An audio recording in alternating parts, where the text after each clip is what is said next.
broadcasting from the Unshackled Studios in Melbourne. This is WilmsFront, brought to you by the Unshackled.net. Now here's Tim Wilms.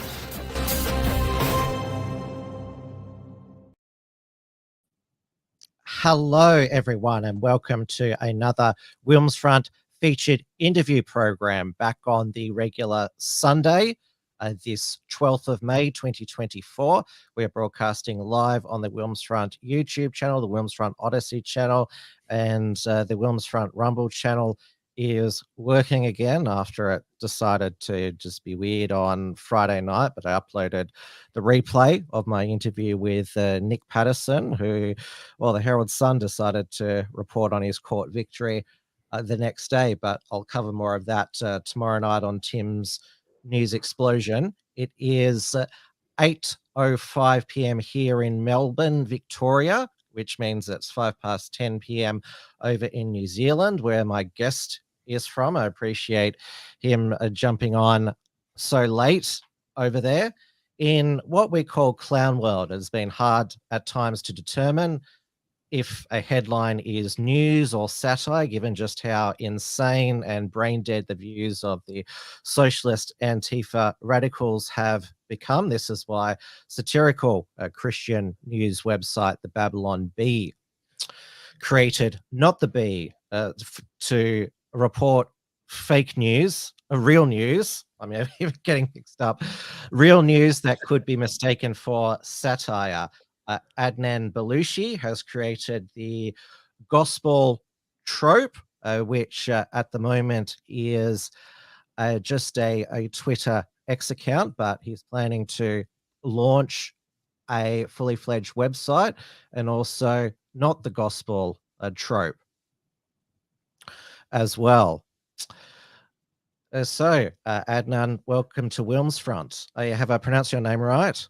Yeah, you have. Thank you for having me. It's great to be here. Now, my first question to you is, are you related to the Belushi brothers? I'm not. When I first started to do satire on Twitter, maybe 6 months ago, and there was this one guy who roasted me so good, and he was like, "Oh, you share the name with one of the most funniest comedians in the world, and you are not even funny." so no, I don't. But yeah, That sounds like something a troll would say. Yeah, no, it was a good one. It got me really good. I love it. Unlike Joe Rogan, he always talks about not reading the comments. I love going through them, and I love it when everyone just has a good go at me. It's good fun. Everything seems to be comedic to me, so it's good fun. Well, I've been running the Unshackled for, be coming up to 8 years, and yeah, the the comments, they just from your, well, you shouldn't even call them just critics. That gives them too much standing. But the trolls, it's all basically school name calling. Yeah. It seems that the Be Kind left these days. I mean, they just seem to pick up insults from Mean Girls. Yeah. I mean, I sometimes when I'm bored, I'm like, okay, I'll have a scroll, see what's going on. I mean, I did a podcast this morning with Juliet Moses. She is the president of the New Zealand Jewish Council, and people just go for it. The hatred for Jews and the anti-Semitism is just full noise. But you got to have a laugh, and you got to have take it lightly, and that's what satire is. I'm doing a lot of stuff on the Jews and the war, and so you gotta use that as a mechanism and a tool to have the conversations that other mediums can't have. It's way more intense here, the Israel-Palestine conflict here. I mean, we've had the weekly in Melbourne, Free Palestine, and then of course they've imported the United States campus occupations. It's funny that they're against colonization, they say, yet they import Black Lives Matter, all of the drag queen story time, and now the pro-Palestine encampments. They're actually very keen on. It seems Western colonization, provided it's all cultural Marxist. Yeah, it's almost like they just, they don't have anything to do in life, and they just want to whatever is trendy. I mean, there's Greta Thunberg is protesting for Palestine now. It's like, hold on a second. I thought you were all about climate change for the last 5, 6 years. Now you're about Palestine. She's protesting at the Eurovision. Like, come on, this is getting silly now.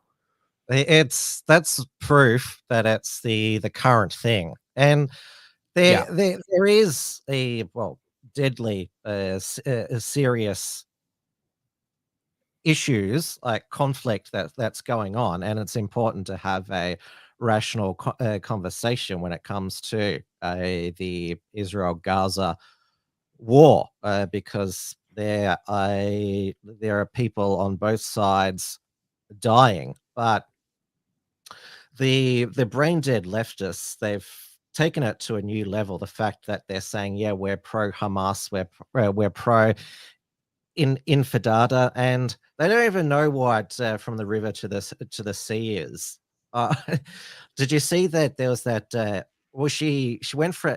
I'm not sure if she was even a student. She went from Columbia to NYU, and she's like, "What are we protesting about in regard to NYU?" Yeah, I did see that. I mean, some of the stuff's coming out. It's just comical, As a satire writer, we're looking for, the comical, I guess, experiences or stories that come out of it. There was a girl that was, talking about how they need humanitarian aid to help them with the encampment. They're running out of food. Say, go home. What are you doing? What do you mean you need humanitarian aid? So it's just non-ending. So the Auckland University, it's been imported there, the encampments, and I think this is from today that Jews are responsible for freezing temperatures, claim Auckland University protests. Are you sure they didn't mean the Jews, the DEWs, and that is the directed energy weapons, who with the acronym just happens to be Jew. So remember the Maui, Hawaii fire. People said that the Jews were responsible for it. DEW, directed energy weapons with the lasers. Yeah. I think at the moment, in my mind, everything that goes wrong with the world, we gotta have to blame the Jews. Everything, and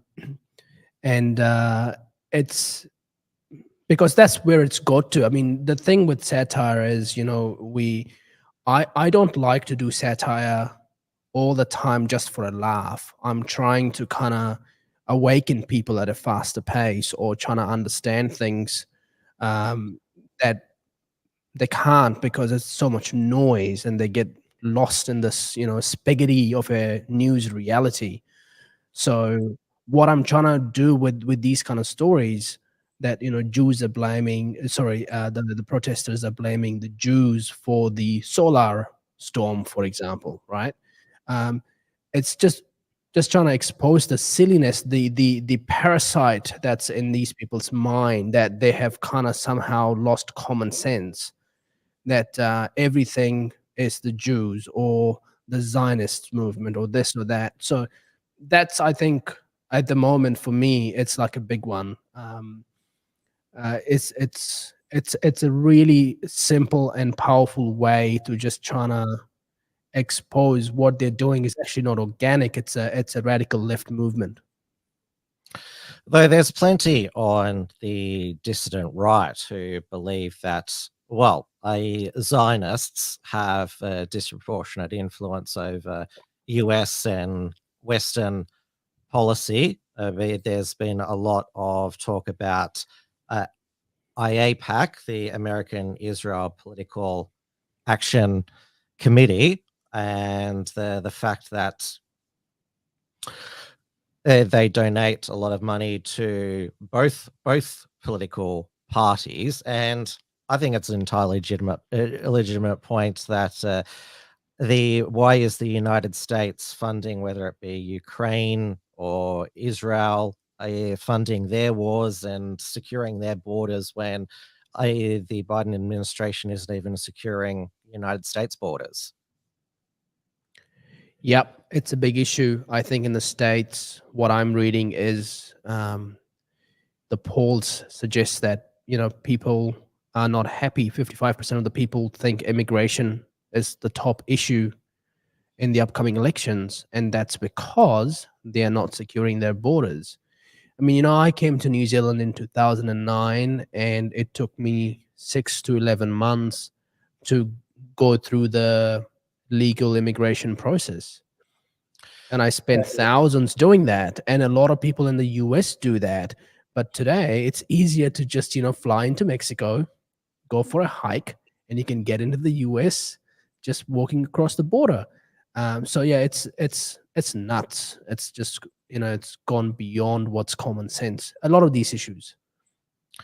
Well, the absurdity of it was when during the COVID lockdowns and restrictions. So you had to be vaccinated to fly into the United States, come in legally, but you could just go across the border because checking vaccination status at the border, that would be racist. Yeah. I mean, it's the absurdity. I mean, satire is too close to reality, and that's how I got into doing it. I was on my podcaster originally. That's sort of like my main thing. Before that, I was a speaker. I stopped doing the speaking gigs because of COVID lockdowns. Then I came back and started my podcast, and everything that I was talking about on my show was just too satire, the real stuff. And we were just laughing about it. And then I started to kind of put words to express the videos on Twitter. And then all of a sudden I ended up, doing news stories, fake stories for just, comedic laugh. And then all of a sudden I find myself doing real news that should be satire. So it's just absurd with a lot of things that are going on in the world, really. Well, when our Prime Minister, Anthony Albanese, said that he had ordered social media to take down memes mocking him, that was 100% real. Although he actually said it over a year ago. It just resurfaced that week when he decided to go after Elon Musk for not taking down the stabbing of Bishop Mari Emanuel at the Christ of Good Shepherd Church in Western Sydney. They all piled on Elon Musk this week. They're very contra. they have this contradiction now. We hate Elon Musk now because he supports free speech, but we do love him because of electric cars. Yet these eco activists in Germany decided to storm a Tesla factory for what reason?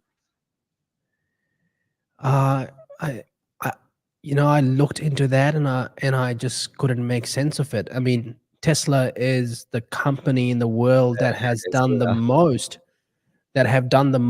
for climate change, for climate action, and these fucktards, as we call them, are just losers, really, and they don't know what they're doing. And if you really want to storm, you should probably go storm your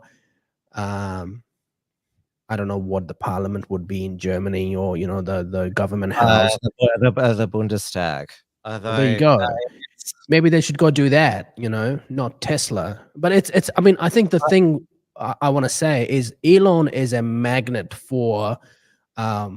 Everybody just wants to have a go at him because I don't know maybe because he's just too transparent and inviting, and he engages with everybody. So I think he attracts a lot of these people.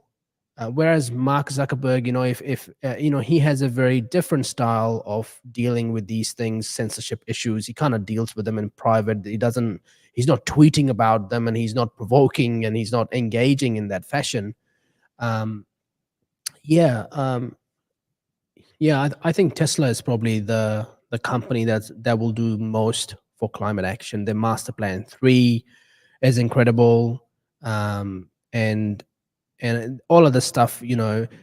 You can really see through them and know that it's absurd what they're doing is protesting against Tesla, and that's when the we have to, as fake news writers, satire writers, have to use that opportunity to make sure we keep the real news providers honest and truthful. Because the more we publish fake news, they can't do that. So that's the thing. I think mainstream media is important. I think they'll grow stronger. They'll always maintain trust in the wider populations. But we have also seen in New Zealand how it can go downhill very quickly. So there are some components we need to ensure we keep them honest and on track and truthful. And a fake news media company is how we do that. It's one of the ways of how we do that, because we get to be the creators of fake news. And that's one way that we really suppress the traffic that they can attract by using fake news ability to attract a lot of users to read what they're reading. It's almost like a headline game, right? People talk about satire writing. What is satire writing? It's all about the headlines. There was a story in New Zealand, for example, that talked about 67% of New Zealanders do not trust the mainstream media. That's one side of the story. The second side of the story is 33% of New Zealanders, almost 1 million people, trust the mainstream media. The reality is shaped by mainstream media. So our job is to cover the other side and ensure that there is balance in what's fake and what's real. And I think a lot of what I do is actually true, but I do it in a way that it's actually fake news. Yes, because you've had the formal death of what I call Fake News Hub over on Channel 3. And so you put that Elmo is going to co-present with Liz Gunn. I mean, Sesame Street is more educational than, because so Stuff, which is a news website in New Zealand, which was purchased for $1 off Fairfax, Australia. Yeah. And they're producing, it's a, like, how's it? Have you watched it? Like, do they still have, the journalists just filming them on their phones? How does it work? Stuff. I'm not too sure. I think it's just a website, and they've kind of expanded into doing other things. They've just bought the 6 p.m. news from News Hub. That's sort of shutting down, which is Warner Bros. Discovery owned network. Which owns CNN, so they Yeah. couldn't even make CNN's nobody's watching it in the United States, so they have a track record at putting news networks into the ground. Yeah, look, Stuff is on the top of my blacklist of of satire characters, and I write a lot about them. And I think the one that went viral, I think the top Stuff story that I ever wrote was Stuff. This was right before, when there were a lot of rumors that the media company's in trouble and they're about to announce a lot of redundancies. And then there was, boom, the News Hub story. So I did a story, and it was something along the lines of stuff fires all the woke reporters and recruits unwoke reporters, something like that. And that was probably the main viral stuff story. But yeah, it's a shame. I think they've kind of gone in this direction of radical left. Oh, what happened to your? You're still on the air. Oh, it's on the sensors, the lights in the office. So, yeah, stuff. And I think they've obviously bought the 6 p.m. news now, and they're gonna double down on radical left reporting. And I don't think that actually solves any of the problems that you have in New Zealand media. Yeah. And you've got the state television, One News, which has had cutbacks. That survives. It gets ad revenue. We have two public broadcasters in Australia: the ABC, which is fully taxpayer funded, and then SBS, which is the multicultural network, though it also has a lot of, late at night adult content. SBS stands for Special Broadcasting Service, but also Sex Before Sleep. So it started off that way, and as a supposedly multicultural broadcaster, and then that's how it ended up. But yeah, it doesn't matter how many people watch them, they still get the government money. Yeah. I mean, to be fair, I'm not a media personality. I'm an entrepreneur. I come in from the business world. I'm sort of like the Elon world and the Steve Jobs world, and all about, building industrialized societies. That's what I'm interested in, and that's sort of my background. I've kind of gone into doing media just because I felt that it was necessary to do it. So I've actually no idea how the media industry works, and how these networks are organized, and who funds them, and how they make money. And the news organizations that I'm creating, the Gospel Trope, not Gospel Trope, the Belushi Network, they are all built on a very digital software as a service business model. It's all subscription as the main source of revenue. And it's a really different way of thinking, which is fresh. And many are, I guess, looking at how we're going to be doing things. It's a, when I do my long form podcasts, which are very similar to the Joe Rogan experience, it's a very different format of having a conversation versus to radio, versus to like mainstream 6 p.m. news, or having somebody on a morning show. It's really about not so much listening to somebody's answers, but really listening and feeling their personalities and their character. I think truth has become so complicated that podcasts work because you're actually interested in someone's character. You're interested in how they speak and how they kind of put together their thoughts. Yeah, so there's a lot changing, and I find myself in this position to contribute. And it's important because, I was one of those Kiwis that would, keep my head down, not get too involved in politics, media. I'd have these conversations in my circles and through my ecosystem.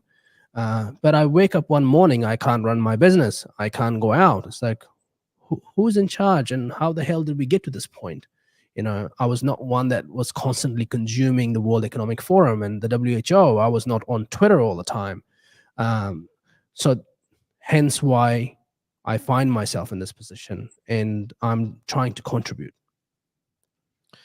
I said about when the COVID lockdowns came that you might not have an interest in the affairs of your government or the media, but they have an interest in you, and they came for all of us. And Jacinta Ardern, she was quite the most open when it came to it. It's still remembered to this day. We will be your single source of truth unless you hear it from us. Then it's not the truth. A friend told me that when we were having dinner, and I fell off my chair. I was like, "What? Did she really say that? What the hell?"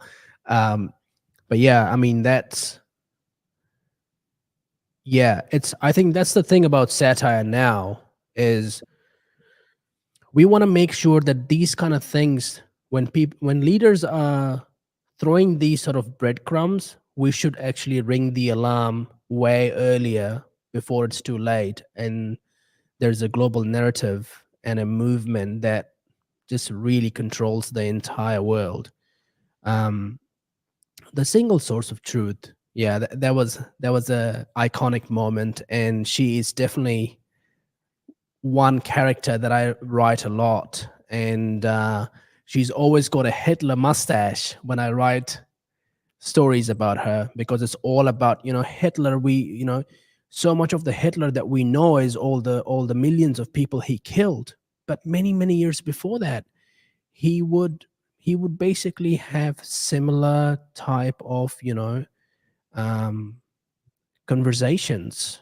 So it took what I'm saying is it took a long time for Hitler to do what Hitler did, and for some reason that was not picked up front, that this could turn. I love the Argentinian president, and I love what he said about the radical left. He said these guys will kill you. If you give them an inch, they will murder you. And I think that's true in many ways. We've kind of seen the dangers of, radical Well, right. the Antifa street thugs, they'd murder you if they could get Oh away yes. with it. Yep. Yes. Yeah. Yeah. And I think we can see that these university protesters and these pro-Hamas protesters, they're on the edge, and they would do that if they had a way to do it. Well, as I said to you before, this is the current thing. Before it's been Extinction Rebellion. I mean, or Greta Thunberg's thing was climate change, and then there's also the trans Tifa activists, and you interviewed on your Belushi network show Linda Sutton, who, well, was one of the police protection for the Let Women Speak at Auckland it was in March 2023, when Kelly J. Keane, Posey Parker couldn't even say anything. She was, they're mobbed in, I can't remember the name of the park, but literally surrounded. Yeah, I think it was Albert Park. No, was it? Um, yeah, it's a funny story with Linda. I had Simon Anderson on the show, and he was the one who filmed what happened at Let Women Speak, because the media was saying, "Oh, it's peaceful protest," and Simon, I think, when he started to realize those narratives were false, he started to upload his videos on YouTube, and obviously that's what the global media picked and started to tell the truth of what actually went on. And Simon recommended Linda to come on the show because Linda wanted to talk about, just women's rights. I had no idea that she was involved, and it really all unravels in front of me while I'm live recording the podcast, realizing her involvement in the whole thing and how crazy it was that 2,000 to 5,000 people were allowed to just encroach on other people's public space in a public space and stop them from doing what it's their civil right to do, to host an event. And then obviously that opened the Pandora's box of everybody's being lenient towards this group, and that's what's driving all the, I guess, violent behavior from them. Yeah, and I think that's was certainly an awakening for a lot of people, that how do we make sure that this thing doesn't happen again. I had Juliet Moses, as I mentioned before on the podcast yesterday, and she told me last Christmas when they had their Hanukkah, which is a Jewish festival that happens during Christmas season, they were told not to do it in the public park. They had to do it somewhere private, and they had to hire security to do it. And that's when you have to actually really wake up and say, well, this is not right. Why can't a group of people do what they want to do in a public space? So that's the problem, I think. Even with university protests, I think it's okay to protest, but it's not okay to revoke access to Jewish kids to the classrooms. What do you think you're doing? They're That's blocking unacceptable. any students right to go to class what they pay for. That is, well, that's an offense. It is, yeah. And I think that's where we've kind of lost what common sense is. And it needs to be corrected. And now when that Let Women Speak mob took over Albert Park, that was when Chris Hipkins, who got the after Jacinda Ardern bolted, was the prime minister for less than a year. He couldn't answer from Sean Plunkett the definition of a woman. Now you have your centre-right coalition with Chris Luxon, National Party Prime Minister, Winston Peters, New Zealand First Deputy Prime Minister, and David Seymour from the ACT Party, the Libertarian Party. And it's made the news here in Australia. Winston Peters proposed a bathroom bill that would ban biological males from entering female bathroom facilities. And now I noticed that he's worded this in biological terms, because I know that the places in the states in the United States say that you have to use the bathroom that corresponds with your birth certificate. You can change your birth certificate in New Zealand. So as you've already said that you tend to focus on creating satirical fake news rather than comment on what actual news is. Yeah, the politics of it. Yeah. I mean, when I read that, the first thought that came to mind for me was, oh no, the men's are gonna be pissed off now. Men in dresses are gonna be in men's toilets and changing rooms. So, it used to be a woman's problem, and women had to deal with it in their toilets. And now they're going to come and do it in the men's toilet. And the men's are going to be like 10 times more pissed off. What are you doing in here wearing a dress, So that's the satire story I'm writing now, which I'll probably publish tomorrow, is, men are going to be the new group of people that are going to stand up and say, well, no, we actually don't want this in our toilets. So that's me looking ahead and going, okay, where is this going to go now? Like, where is the comedy here? And I think that's the comedy in my mind. But I mean, yeah, it's common sense. I mean, we have unisex toilets in our offices. It's never been a problem for us. It's always worked. But yeah, look, I'm not across this issue, and you've observed that. Well, you've got them in your own office, unisex bathrooms. Are they fully enclosed so that men, women get privacy? I in Australia have noticed that in a lot of just new new premises, commercial premises, a lot of them don't have gendered toilets. It's just all different cubicles, enclosed ones, about 7 or 8. So it's something that I think is crept up on a lot of us. Like for me personally, as long as it's fully enclosed, so that I don't even I'm even self-conscious when I'm in a men's bathroom in a men's stall. Because if it's not fully enclosed, and I don't use the urinals because, well, I'm not comfortable whipping it out in front of other men. I'm not sure about you. Look, it's not something that I lose sleep over. It's not a big issue for me. I don't come across,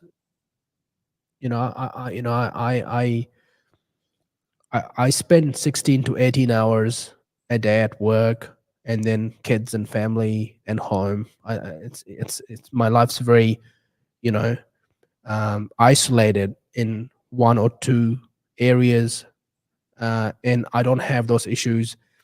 But I can see how that can be an issue. I hear a lot about women. I can see. I think the biggest issue here is how people who. I don't think the issue here is. I believe in transgenderism. I think it exists. I think we should tolerate people who are transgender. But I think the problem, the real danger here is people who are going to use this thing to get in and exploit because they want to be in women's spaces for not the right reasons. I think that's the problem here. That's the problem we had with Let Women Speak, is Shadid Lal and his troons used LGBTQ movement and funding and organized all their resources to go and attack a group of women that were just speaking about their rights. I think Yeah, he was the that's one the that problem that I have with these things is led that mob that day. Although he was the one who claimed that, if I go to protest Kelly J. Keane, I fear for my life.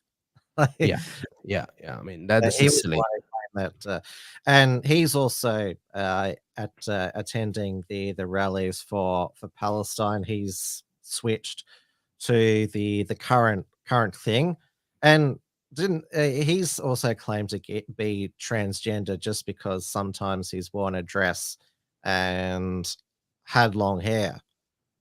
Yeah, yeah. I think I think that's the main thing. Like, when I do satire, I'm looking for, where that fine line is. And I use that fine line to try and, you know, make sense of what's going on, or what's right or what's not right, or not in my mind, but the audience's mind. What is everybody talking about, and what is right and wrong for them, and where does that line sit? And then I try to expose that through comedy, and that's what I'm more interested in. So when I look at the story, I'm interested in the ones that are going to exploit it, and the ones um, that shouldn't be in those spaces. I think that's sort of what I'm interested in. And there's a lot of comedy that sits around it. For example, you know, exploitation of transgenderism is a man feels like, oh, he's not winning and he's not getting that respect. He's going to go become a woman, and he's going to go then compete with women, right? That to me is exploitation. That's not the right thing to do. And also with sports is, even if you feel that you are a trans and you're a woman, you still cannot compete with other women if you're a man, because it's not a fair game. But I don't Women know, and men are like different. like how they can convince themselves that they've won fairly if they've got a biological advantage. I mean, the most obvious example of this is the transgender swimmer Leah Thomas winning the women's NCAA until the ban on transgender athletes came in. But wouldn't Leah Thomas, in the back of mind, I I'm not winning this fairly. Oh, you wanna talk about fair sports. I mean, um, if you just look at the amount of doping that goes on in sports, I don't think a lot of people that play sports actually do it because it's fair.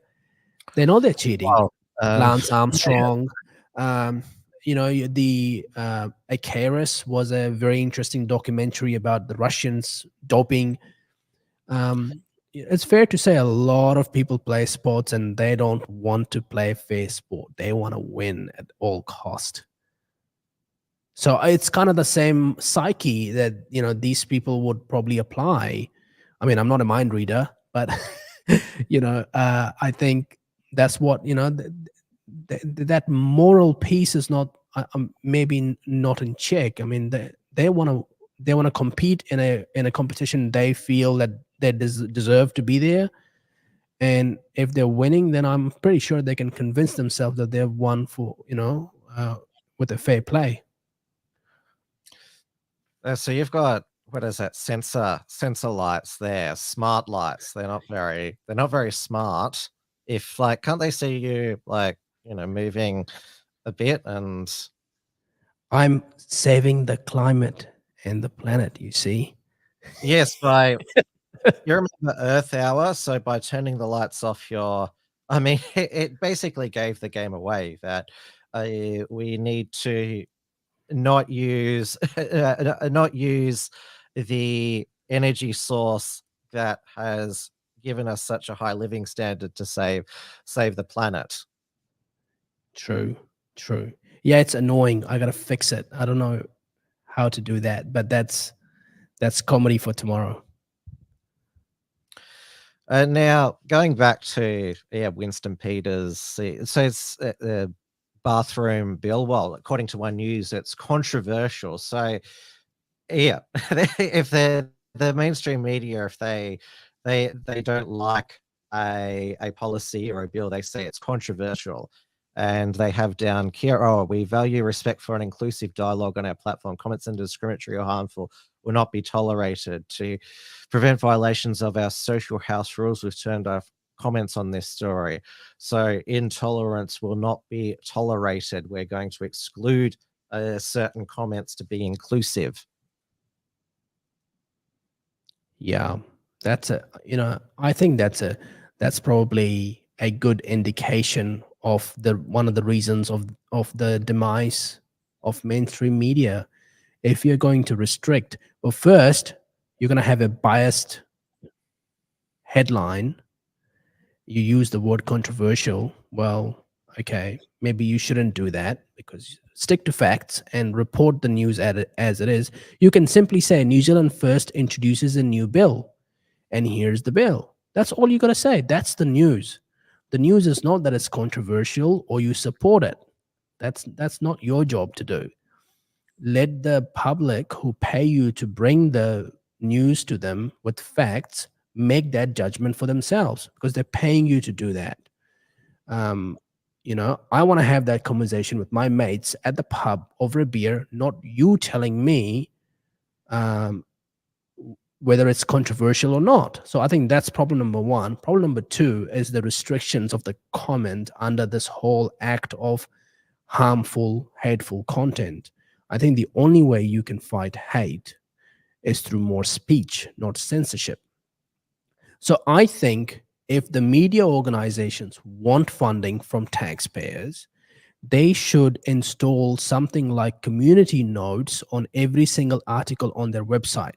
So we, the taxpayers, get to rate every single story and fact check it for the mainstream media, so that when the public reads that story, they can quickly go check the community notes on every article on these websites to see whether they are saying the truth or not.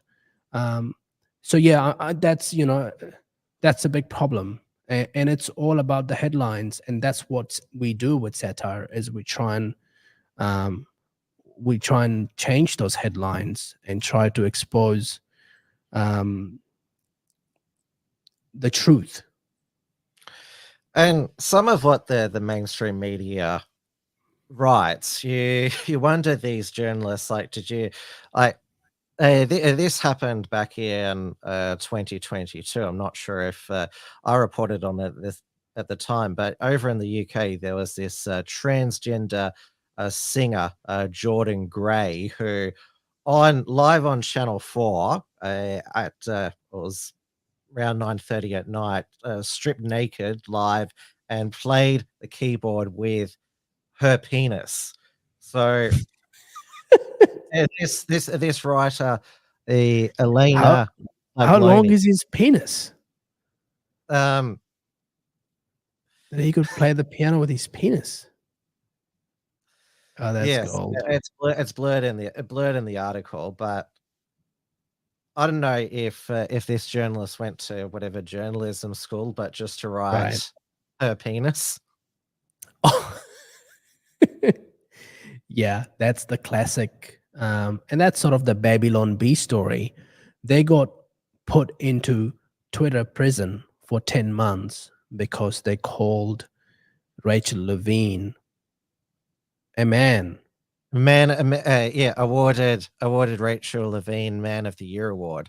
Yeah, they went to Twitter prison for that. And I look at all the stuff that I write and I think, whoa, that was a different world on Twitter.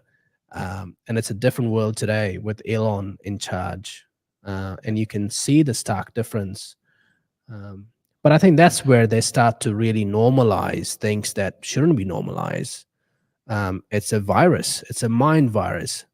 Gad Saad, he's a professor. He wrote a book, The Parasitic Mind, how infectious ideas take over common sense. And he was just on the Joe Rogan Experience. Highly recommend reading that book and listening to what he has to say.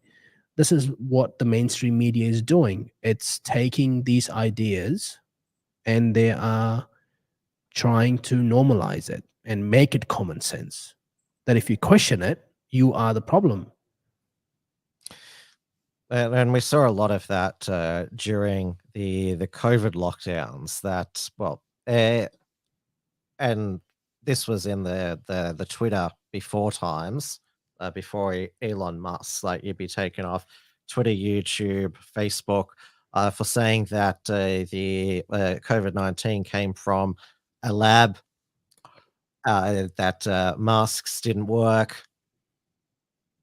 Basically, everything that's been proven true now, you were censored from social media. Oh, yeah. Yeah. I had Christoph Melchizedek on my podcast. And he was the first one in New Zealand to blow the whistle on what's going on with the COVID virus manufactured in a lab, designed to spread. It's gone out of control. Next thing they're going to do is lockdown, and then vaccines, and then certificates, and so forth. And you know, the media was successful in running a smear campaign against him, go after his livelihood and the ecosystem that he was a part of, and really create self-censorship. You know, that's shift dramatically now. But I think the faith that I have is whatever is not true eventually erodes. If it's take 4 years, 5 years, humanity is resilient and humans will always fight back. No matter who goes, you know, beyond the line of what's the right thing to do, eventually people fight back. And I think we should have faith in that. All of the stuff that goes on, you know, we can talk about the absurdity of it. We can joke about it. We can write about it. We can help other people be more awakened to understand, to not get sucked into it. That has harmful impacts to their lives and people around them. And I think we can have faith that ultimately whatever is not true would disappear and break down. Whatever is true would rise up. I have noticed from time to time the Babylon Bee in what's supposed to be satire, they've just reported straight facts that radical far right library just has books, no drag queen. This is supposed to be a satirical article. It's on the Babylon Bee, it's not on Not the Bee, but that's just a fact that just a library that doesn't have any cultural Marxist LGBTQ books wouldn't have any drag queens either. Well, first thing I should point out to your listeners is I come from the school of Babylon Bee. When they were released from Twitter prison, they ran subscription masterclasses for Twitter subscribers on X, and I used to go to those masterclasses and learn how to write satire and how they do satire. So I should mention that. Because a lot of what I do comes from what Babylon Bee has taught me on how to do satire, and going to that article, and I think that's just genius, right? Because the far left movement, the radical movement, has normalized something that's not real. So if a fake news organization writes it, and someone that reads it and goes, well, hold on, that's actually true. Why is the fake news organization writing it as a fake news story? That's because the mainstream media is reporting otherwise. And that's where the brain really starts to think. And it's, I'm sure your listeners have watched a movie called Inception. It's about dreaming. It's the Leonardo DiCaprio. Yeah, and it's by Christopher Nolan. Who just won the Academy Award for Oppenheimer. So in this movie, the dreams are so real that the characters who do the professional dreaming, they carry a totem with them, like a spinning totem. So if you spin it in the dream, and if it keeps spinning forever, then you're dreaming. That's how you realize you're dreaming, and you have to get yourself out of the dream to the reality. And a lot of what's happening with these stories is that because the media is normalizing what's not normal, people kind of lose track of what's real and what's not real. Are you really dreaming? Is your world created by all these fake narratives, or are you actually living in reality? And I believe satire news writing is very much that totem that that double checks your mind and makes sure you're not allowing any parasite infectious ideas that don't make any sense get into your brain and then cause harm. So that, I think, is a very smart. And I love writing those stories because a lot of people engage and say, well, this is not satire. According to the mainstream media, it is. And I think that's the genius in it. Well, our government over here in Australia wants to protect us from real life and, what is actually going on. That's why we have, and you did a post about it. Our e-safety commissioner, Julie Inman Grant, who is trying to get taken down globally. The stabbing of that bishop by a Islamist teenager, and so it could get to this that Australia could ban X, because the e-safety commissioner was introduced by the previous Liberal national government, so it's bipartisan. So when they were all slagging off at Elon Musk, both political parties, I wondered, are they going to go as far as to ban X? And you said relaunch MySpace. Yeah, that was a fun story to write, and I think, and the reason that these things go viral and people love, it's almost like in their mind, in Anthony Albanese's mind, and the e-commissioner person's mind, they truly believe that they can do that, and it's a good thing to do. they are so out of touch with the reality of the backlash, and that's why everything that they did to try and shut down X became the #1 downloaded app in Australia. So I think that's the thing. So when I'm writing these stories, I'm kind of saying, well, who is actually aligned with the reality of what's going on Twitter? Is it Anthony Albanese or is it Elon Musk? I think the answer is very clear. And so then I try to exaggerate the headings. If someone's saying, oh, we're gonna fine you and put sanctions on you, so my job is to go a step further and say, well, he's banned it. That's it. We're announcing the ban. And that's where people kind of really engage with the satire that I'm writing, is actually it's almost like they are encouraging Anthony Albanese to do that. And let's see if you really have the guts to do that. And our mainstream media was cheering him on as well, because let's be honest, the mainstream media in Australia and New Zealand, they'd love to go back to the good old days of before the internet, where you had to watch the 3 TV networks, could only watch the 6 p.m. news, you listen to the radio and the newspaper to find out what was going on. It's total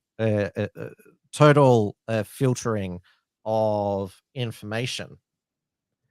Yeah, and I think that's the second part of the satire that does so well, is bring back MySpace. And the idea is, it's simple.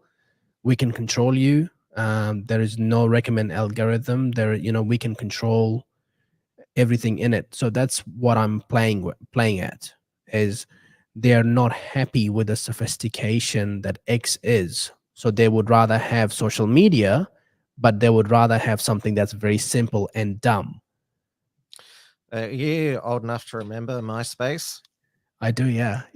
I don't think I was old enough to have an account, but I do know that it was there. The reason why it fell out of favor and everyone moved to Facebook, because it was much simpler. Like with MySpace, it was like you had different themes and that. It was very sort of like running your own mini website, while Facebook, it was just so much more simple with your profile and your photos and your wall, and so that's why so much of what I see and experience and feel and connect with at a soul level with Spotify today gives me the feel of engaging with MySpace back in the day. It's almost like, I remember the days when MySpace, you could really customize your pages, and it was like bright red, or you could have bright green, and you could have all your music playlist embedded in it. So it's almost like I have that. I always love engaging with Spotify because it reminds me of MySpace. And now our e-safety commissioner is also, well, the Albanese government is wanting to give, well, not the e-safety commissioner, but the Communications and Media Authority, the power to enforce a social media code, so they have to take down mis and disinformation. But over in New Zealand, thankfully, your Department of Internal Affairs has abandoned a Ministry of Truth, which I guess is finally kills off the Jacinta Ardern single source of truth. And she was still the like some envoy for the Christchurch call, this is where a lot of this began, global social media regulation. Yeah. And I think the breadcrumbs are all there. You just have to look for it. The e-safety commissioner was fired by Elon Musk when he bought Twitter.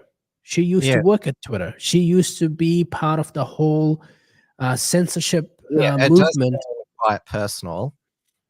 And so she and a lot of those type of people that have left that industry, they are now all working in this Christchurch Call movement that started out of New Zealand. It was after the tragic attacks on the mosque in Christchurch, and that started this 200 plus country movement, which was about protecting people from hate content online. And all of a sudden it's become a censorship movement where you have in Scotland, if you said that there is a male and a female, two genders, and I complained about it, the police can charge you for it because you're inciting hate.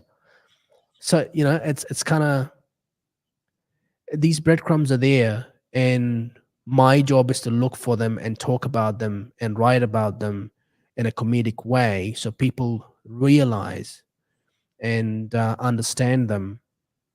And that's I think it's very dangerous what's going on with the Christchurch call. Jacinda Ardern was, I think, the convoy. I don't know what her title is. But Envoy.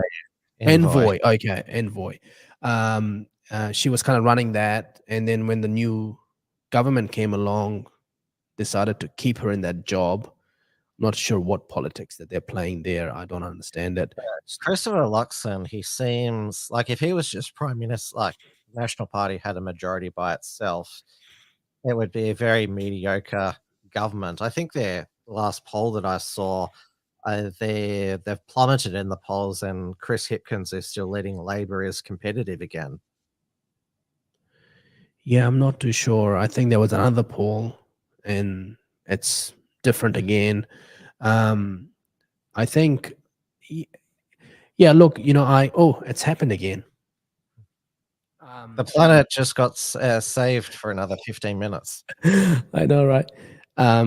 Look, I always vote for National because, the reality is that you have two major parties and they always form the base party, and then there is the smaller parties that kind of fit if you don't have enough seats. Yes, you're right. I don't like one party kind of governing and driving the cabinet. We've seen that happen with Jacinda's second term and how that's turned out. And yes, I think the reality that we're dealing with around the world, if we have just the National Party in cabinet, I think it will be very mediocre. You're right. I think I can agree with that. I think Winston Peters' party doing really well. And I think David Seymour's party is doing really well. There's so many great things that have already happened in New Zealand, like, getting rid of the hate speech legislation, which is all connected to this Ministry of Truth that's, been, shut down or scraped as an idea. So there's a lot of great things happening, and I think that diversity in politics, true diversity, not fake diversity. Yeah, of course. Now, I know that Chris Hipkins recently asked Winston Peters to step aside. Well, he would say that because former New South Wales Premier and former Australian Foreign Minister Bob Carr is threatening to sue Winston Peters for calling him a Chinese puppet. That would be one interesting defamation case. I mean, the recent track record of people who've launched defamation cases in Australia, it's normally blown up in their faces. So, I mean, I would call Bob Carr a CCP stooge, not necessarily a puppet. He's a number of ex-Labor apologists for the CCP. There's former Prime Minister Paul Keating, who says that we should just, China doesn't want to dominate anyone. We should just be friends and live happily ever after. Yeah, I mean, it's, when I look at these stories, the first thing comes to mind is, how is the defamation case going to go in court? right? Imagine this, like the image that comes to my mind is the judge is sitting there and going, okay, is this guy a puppet or not a puppet? We need a witness. Let's bring the Chinese Puppet Makers Association and let them tell us whether he's a puppet or not. And so that's where the satire comes. And then obviously I try and use that to kind of really expose how absurd it is for such a thing to be a defamation, for a judge whose job is to be unbiased and look at this word for word. And then the witnesses, I mean, you're seeing this in the Trump case. All the witnesses, they're just, they're just so comical. It's just a show. It's actually nothing to do with justice.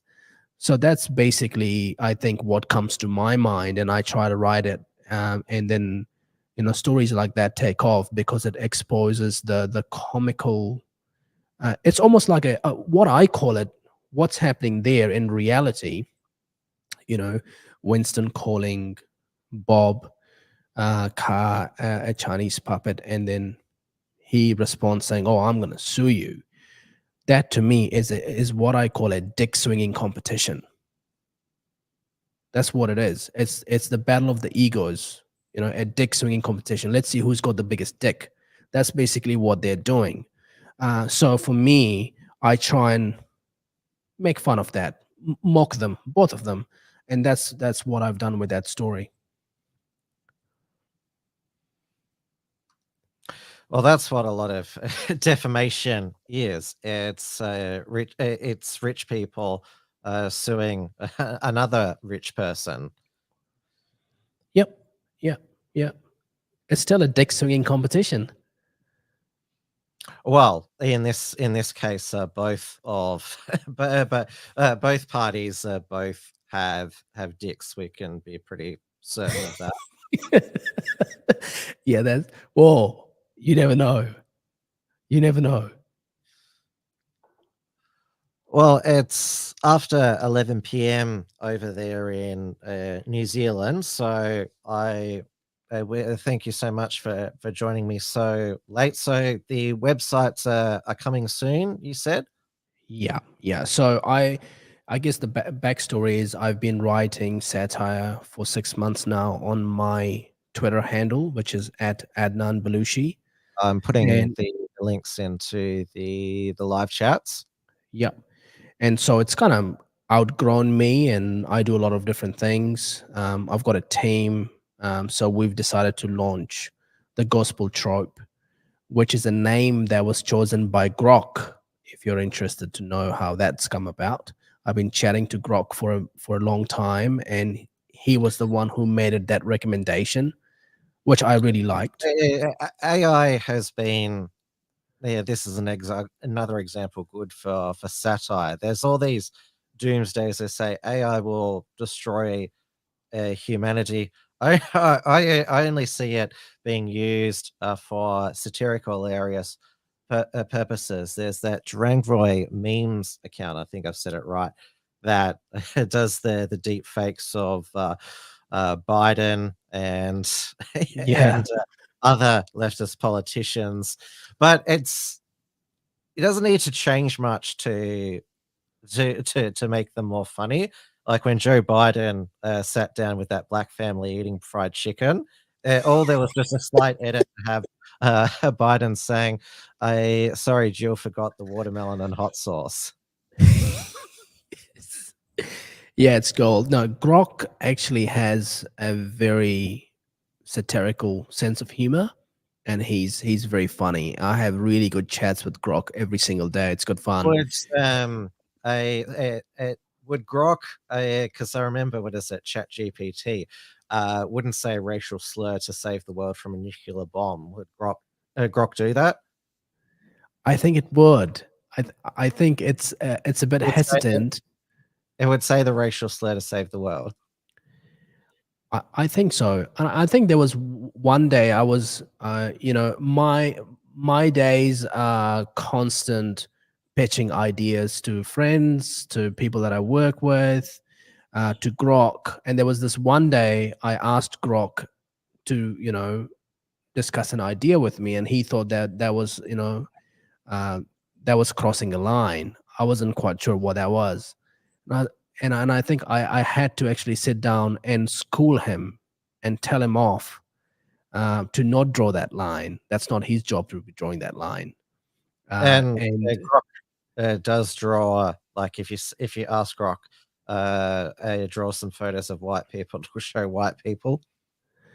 I think Grok is a text-based software. I don't think it does images. At least I haven't engaged with Grok to create images. Maybe it does. That's Gemini, which is Gemini. Again, that was that was you couldn't even like that was like it was actually satire. That you'd ask it to create photos of historical people. And have you seen the image of the black Japanese people? Created by Gemini. I saw it yesterday, and wow, it just, those kind of things do things to your brain. It's almost like a virus. You can feel real-time virus going into your brain. And imagine the brains of kids. These kids are learning language, culture, and we are feeding them the image of what a Japanese person looks like, which is a black Japanese person, right? Imagine what it's doing to the kids' brains. It's awful stuff.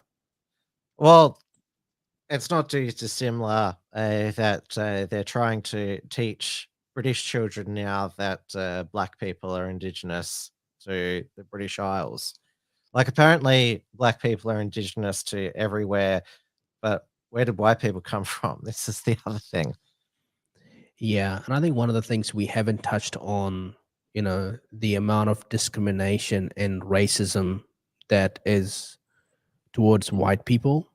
The former First Minister of Scotland. Oh yes, we all know. Hums are useless. Is first minister now. Yeah, and it's just unacceptable and insulting for him to stand in Scotland and say everybody's white. Well, what do you? Come on, it's ridiculous, thing to say. And the funny thing is, the citizens of Scotland used the hate speech legislation to complain against the First Minister for doing that speech.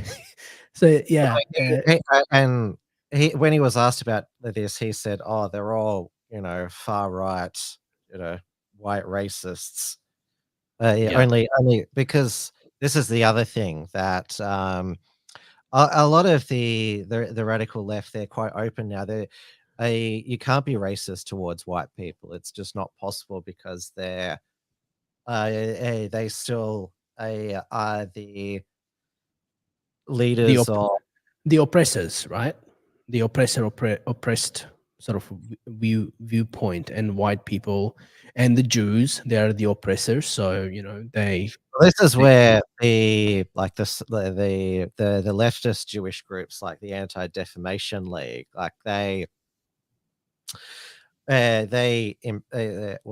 claim to represent a minority and champion all of these other minorities have now turned against them, and it's like, oh shit, they just treat us like all the other white people. Yeah, there's a lot of absurdity. Colonization, it's a great thing. Why is it a bad thing? It's a very sophisticated concept, and a lot of white people are raised to believe it's a bad thing, and they carry the flag. It's almost, it's reverse psychology. It's Ricky Gervais has a really good comedy piece in his latest Netflix special, Armageddon, and he talks about how white people invented the N-word and they're not allowed to use it. That's watch what he says. Obviously, it's different. Context matters with comedy, so you got to watch what he's saying. But it's basically, there's a lot that is unfair and unjust towards white people as well that I want to mention. But yes, going back to your main question, the Gospel Trope, the website's going to be gospeltrope.com. And the real news that should be satire is called notgospeltrope.com. And there is BelushiNetwork.com, which is where we're going to have shows like my podcast. Eric McRae is going to be doing a daily show on the latest in New Zealand current events and politics and government affairs and media. So we're going to sell a bundle for $15 a month where you can have access to premium content, exclusive content, and a range of different features, ad-free experience. And the bundle allows you to have real news that should be satire, fake news that could be real, and then you have these new forms of media, that's podcast, and online subscription-based content that provides you a fresh, independent view of what's going on. So that's, yeah, very exciting, and we are very close to launching it. We were going to be launching it in May, but we're just taking some more time. We're doing things like the Gospel Trope's Guide to Gender. So we're going to take a satirical view on what gender is, how to use a toilet, who can be in a toilet, who can't go into a toilet. And so, yeah, there's a lot of stuff that we want to create as bonus content, make sure the website's functional and a great experience. And we want to also make sure that it's as commercially successful business operation as well. So very excited. Yeah, it sounds exciting. And who knows, maybe I'll have a go at doing some satire down the road, because, well, tomorrow night is my Tim's News Explosion show, and I try to make the Clown World news as entertaining as possible, because what is it? You either laugh or cry. I mean, some of the news can be incredibly blackpilling, but there's so much hilarity that goes on. Yeah, I think, one of the things we want to do with the Gospel Trope is we want to have, we don't want to do news by region. We don't want to have a tab for New Zealand, a tab for Australia, a tab for US, a tab for the rest of the world. We want to have new, buzzing, trending, and we want to cover whatever story that is at a global scale. If it's an Australian story that's making global news, like Anthony Albanese going against Elon Musk, we'll cover it. But there's a lot of stories that are local stories that we might not touch on. But I actually find what goes on in Australia quite comedic, quite funny. So I think there's a lot of opportunity for anyone to kind of get into that field. And I really encourage, the thing with satire in New Zealand is there, I can easily count 200 to 500 accounts on Twitter just in New Zealand who do satire content on Twitter. They don't do news, they don't write satire news, but they do satire commentary, or they post satire images, or so I think satire is very strong and very alive. But what I find that it's missing, especially in New Zealand, and hence why I'm doing what I'm doing, is there is no media organization that commercially and professionally does satire. And I think that's the opportunity, even in Australia, to have, even just have a segment in your website, We have satire websites in Australia, but they're all of a leftist slant. The Chaser, the Batuta Advocate, the Shovel, Double Bay Today. I'm probably leaving a few out, but and sometimes they just disregard a satirical headline, and it's just a blatantly political position that they post, supposedly as satire. Yeah, you got to be careful with that. You can you can definitely lose your way in trying to push your agenda than actually doing satire that should be satire.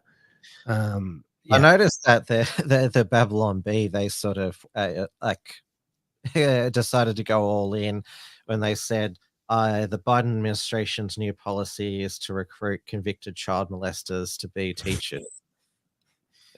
I mean, it Yeah. was clear that they were just, this is what the Biden administration is basically heading into. Like, obviously, that is not going to Yeah. happen. But that's basically writing that as like, that's Yeah, basically. you got to go all in. They did a story today about how Biden is stalling the weapons delivery to Israel, so Israel's going to go and buy the weapons from Taliban. I thought that was a really smart story. And the story that I wrote today that kind of plugs with that story was Israel drops Mother's Day cards instead of evacuation leaflets in Rafah because of the delay in weapon delivery. Yeah, so that's that's kind of like it's I'm pushing it there, and I'm it's like, okay, we're talking about these mothers whose children have been bombed and killed, civilians, and they are about to be misplaced. And here we have the Prime Minister of Israel sending them Mother's Day gift cards. So it's there. You have to go all in. You have to, there's a lot of times I write stories where I'm like, oh, just don't do that. Let it go. And I think that's the challenge for me as a comedian. Rule number one is there is nothing you can't joke about. But rule number two, if it's, if you're talking about the Holocaust or rape or murder of civilians, then you have to really put the effort in to make sure you get the context right and the subject right and the punchline right, and try to, there's a lot of edits that go on in these stories back and forth. So it's and I think that's what I love about the Babylon Bee is their life is a constant back and forth exchange of ideas and perfecting these things, and so much of it is really about being in tune with what's going on around you, around the world. It's you gotta be in all the details. I spend 6 to 7 hours a day just being on X and all sorts of different echo chambers and trying to read all the papers every single day. It's a good 1-2 hours of effort to just try to, I have 20-30 different channels on Telegram, and there's just information coming in. Then I have to really, go through all of that and then trying to make sense and find these stories and write them, and not hold back and really write them. And that's what I admire about the Babylon Bee, that they really go for it. But it's smart, it's clever, it's ticking off a lot of boxes. And it's exciting. Oh yeah, it's we've just mentioned a portion of their articles that have just have had 100% strike rate, and obviously we can't wait for the Gospel Trope and not the Gospel Trope. In the meantime, I've dropped all of your Twitter X links into the chat. I'll also put them on the show notes page as well. So thank you again, Adnan, for coming on, and we'll certainly keep in contact. Yeah, thanks a lot, Tim, and happy to be back anytime. It's been fun. Thank you for having me. All right, everybody, that's WilmsFront for another Sunday night. Now, of course, I will be back for Tim's News Explosion tomorrow night, 9 p.m. Melbourne time on the WilmsFront channels. And later this week, I'll be recording new reports from Tiger Mountain with Richard Wollstonecroft. And of course, I'll keep you up to date with all of the upcoming WilmsFronts when I confirm some guests. And now remember, I post all show alerts up on the Unshackled Substack. That's where you can support our work at theunshackled.net/Substack for $5 per month, $50 per year, or $500 for a founding member. You can also support at the unshackled.net/membership, where we have bronze for $5 per month, silver $10 per month, and gold for $25 per month, and platinum for $50 per month. And remember, for all our videos as well, make sure that you like, thumbs up, leave a comment below, because it all helps with the algorithm. And I'll see you all tomorrow night. In the meantime, stay safe, stay sane, stay free, and stay climate controlled, because, well, it's very up and down, the temperature at Melbourne. Good night. Broadcasting from the Unshackled Studios in Melbourne. This is WilmsFront, brought to you by the Unshackled.net. Now here's Tim Wilms.